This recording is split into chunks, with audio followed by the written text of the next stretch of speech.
Here's my workout today. This workout took me an hour and 2 minutes, just like I talked about it in the last video, about how tracking your rests between sets. Now let's look at, I group my exercises, and this is how I train all my clients, so we're really efficient with our time because testosterone peaks at about 45, 50 minutes, so we want to make sure that we get the most out of our workout. And if you notice when you do train, your focus starts to go the longer you've been there. So you're not going to get the most out of your training. So the beginning is super important. So let's look at group A. Group A is a leg press. I did narrow stance. I did 7 reps, but the kicker here is I did pauses as I pressed.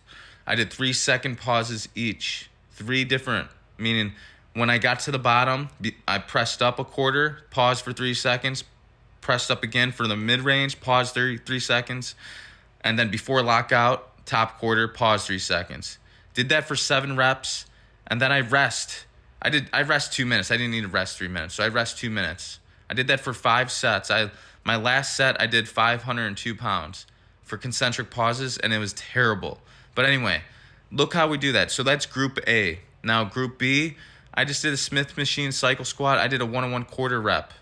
So I did 4x8 with a 4-second negative, and it sucked. And I rest 2 minutes just because it was a bigger movement. I need that rest, especially when I do a 1 1/4 rep. So again, I'm resting 2 minutes. And then after I hit that four sets of 8, I moved on to C1 and now C2. So this is how I program. So we're going to do a Bulgarian split squat, dumbbell, contralateral. So if I'm working my left leg, I'm holding the weight in my right arm. So it's going to really get the glute medius, the abductors to fire and do their job to prevent the knee from caving in.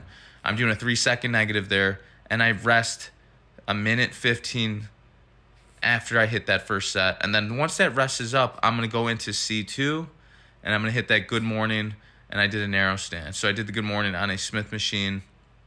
I did 10 reps with the 4-second eccentric. After I did that, I rest 1:15, and then I went back to my Bulgarian split squat. And then I'm doing that. I'm going back and forth until I hit a total of 3 sets for C1, C2.